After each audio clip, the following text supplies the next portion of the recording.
рекетчилик жок, алдыңкы мамлекеттердин катарына кирет да. Иорданиянын тарыхы бай дебедимби? Бүт империя бул жерде колунан өткөргөн да.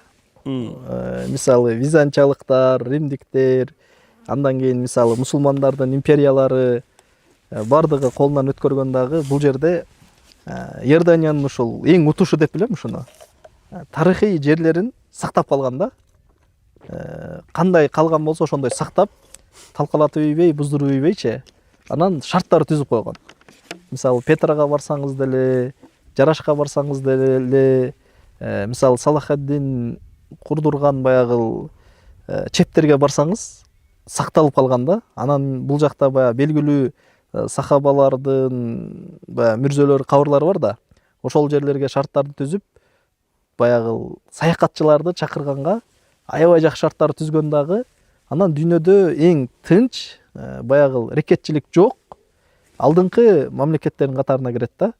Ошол нерселерди түзгөн дагы эң чоң баягы экономикасы, бюджети булардыкы ошол туризм менен да.